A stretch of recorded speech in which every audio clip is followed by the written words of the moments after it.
हे dear English learner, एक बार फिर आपके लिए एक रोमांचक कहानी लेकर के आया हूँ, जिस कहानी का टाइटल है Goldilocks and the three bears.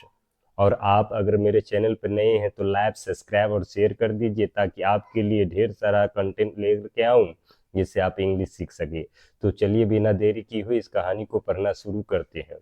इसमें आप जो है इंग्लिश पढ़ना आसानी से सीख सकते हैं, क्योंकि कहानी के द्वारा इंग्लिश सीखना बहुत सिंपल है। तो सब्सक्राइब करना ना भूलें। चलिए कहानी को शुरू करते हैं। Goldilocks and the three bears. Goldilocks जो है यह लड़की का नाम है, थ्री बियर जो यह तीनों भालू है। Goldilocks was in the forest. क्या थी? Goldilocks was in the forest. Goldilocks जो है कहाँ थी? जंगल में थी। फॉरेस्ट मीन्स होता है जंगल। वेन सी स्टम्बल अपने हाउस। क्या की? वेन सी स्टम्बल, वह जब जो है भूल से स्टम्बल यानी कि चली गई अपने हाउस, एक घर के अंदर। कहाँ चली गई? नजदीक वाले घर के अंदर। अपन यहाँ का नजदीक के रूप में प्रयोग करेंगे। स्टम्बल मीन्स होता है भूल से चले जाना। सी वेंट इन, वो उसके अंदर चले गई। And found three bowls of porridge. क्या की? वहां पाई। फाइंड मीन्स पाना होता है, फाउंड मीन्स पाई। थ्री बॉल्स ऑफ पोर्टिस यानी तीन कटोरा। बॉल्स मीन कटोरा, पोर्टिस खीर का या दलिया का बोल सकते हैं। सी एम्प्टीटेड द लास्ट बॉल। क्या की? वह लास्ट बॉल को, जो कटोरी था, उसको भी खाली कर दी पूर्ण रूप से। देन उसके बाद she found three chairs in the living room. उसके बाद क्या की? सी फाउंड, वह पाई, थ्री चेयर्स, तीन कुर्सियां। चेयर मीन्स कुर्सी होती है, थ्री के चेयर्स है इसलिए क्योंकि यह प्लुरल है। इन द लिविंग रूम, रहने वाला रूम में। लिविंग रूम मीन्स होता है रहने वाला, जहां ठहरता है आदमी। सी ट्राइड, वह कोशिश की, seating in the smallest chair.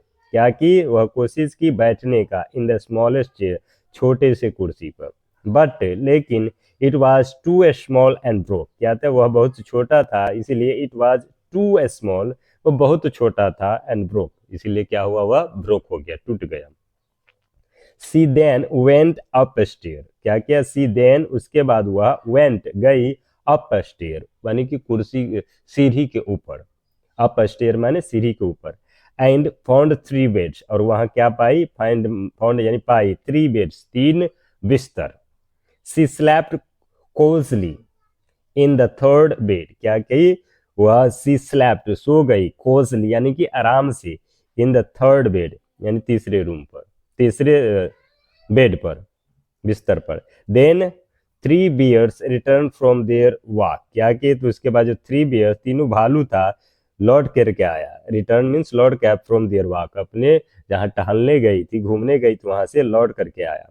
Suddenly, अचानक, बेबी बियर क्राइड, जो है छोटा जो ये बियर थी वह चिल्लाई। बेबी बियर क्राइड, चिल्लाई। Someone has eaten my porridge and broken my chair.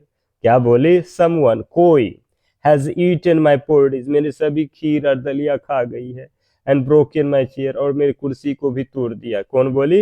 ये छोटा बियर, छोटा भालू। हेयरिंग दिस, यह सुनते हुए, हेयरिंग मीन्स मैंने क्या हुआ? यह सुनते हुए, Goldilocks woke up, Goldilocks जो सोई हुई थी वो कप उठ गई। एंड अपोलाइज्ड, क्या करी? क्षमा मांगी। Mama bear advised Goldilocks to always take permission before using somebody else thing. क्या किया? मामा बियर जो है उसको सलाह दिया। एडवाइस मीन्स क्या हुआ? सलाह दिया गोल्डी लॉक्स को, टू ऑलवेज टेक परमिशन, हमेशा जो है क्या लेना चाहिए? परमिशन लेना चाहिए। Before using somebody else thing, अगर आप किसी के सामान को जो है प्रयोग कर रहे हैं, उससे पहले उससे परमिशन लेना चाहिए जिसका सामान है। Goldilocks promise to do so. क्या क्या? गोल्डी लक्स ने वादा किया, प्रोमिस टू डू, ऐसा करने के लिए। एंड हग्ड बेबी बियर, और क्या किया? वो बच्चे बियर था उसको क्या किया? गले लगा लिया। हग्ड मीन्स होता है गला लगाना। दे बिकेम बेस्ट फ्रेंड, क्या हुआ? और वो उसका अच्छा दोस्त बन गया। तो इस कहानी का मोरल क्या है? चलिए, मोरल मीन्स होता है नैतिक। क्या है कहानी? Always respect the privacy of other. क्या करना है? कहानी का मोरल का अर्थ क्या है? ऑलवेज रिस्पेक्ट, यानी कि हमेशा क्या करना चाहिए? रिस्पेक्ट करना चाहिए। क्या चीज का? एकांतता का। प्रिवेसी ऑफ अदर, दूसरे की एकांतता। अगर कोई नहीं है अपने घर में, अगर उसके घर में आप जा रहे हैं, वह एकांत है, तो उसका जो है पालन करना चाहिए, रिस्पेक्ट करना चाहिए, न कि दूसरे के सामान को नुकसान करना चाहिए। Thanks for watching my dear English learner.